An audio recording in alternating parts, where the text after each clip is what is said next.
ఒక రాజుకు అపారమైన సంపద ఉంది.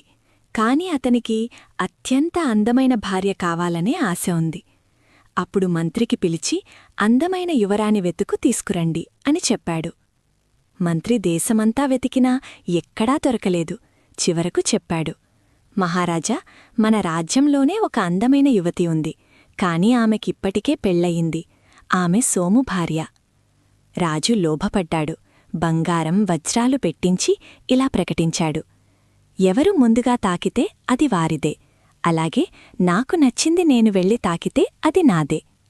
సోము గురువు సలహాతో ముందుగా బంగారాన్ని తాకి తీసుకెళ్లసాగాడు. అప్పుడు రాజు నవ్వుతూ అన్నాడు, నీకు నచ్చింది తీసుకున్నావు. ఇప్పుడు నేను నీ ఇంటికి వచ్చి నాకు నచ్చింది తీసుకుంటాను. ఈ మాట విన్న సోము ఆలోచించాడు. నా ఇంట్లో రాజుకి నచ్చేదేముంది? అప్పుడే అర్థమైంది, నా భార్యనే కావాలనుకుంటున్నాడా అని. అతను వెంటనే గురువు దగ్గరకు పరిగెత్తాడు. జరిగిన సంగతులన్నీ చెప్పాడు. గురువు ఉపాయం చెప్పాడు. నీ భార్యను ఇంటి పైకప్పుపై నిలబెట్టు. నిచ్చెను తీసి పక్కన పెట్టు. మిగతాదంతా నేను చూస్తాను. సోము ఇంటికి వచ్చి నిచ్చెను పెట్టి తన భార్యను పైకప్పుపై నిలబెట్టాడు. వెంటనే నిచ్చెను తీసి పక్కన పెట్టేశాడు. కొంతసేపటికి రాజు సోము ఇంటివద్దకు వచ్చాడు. పైకప్పుపై ఉన్న ఆమెను చూసి నిచ్చెను తీసుకుని పైకి ఎక్కబోతుండగా అప్పుడే గురువు వచ్చి అన్నాడు, మహారాజా, మీరు చెప్పింది గుర్తుందా?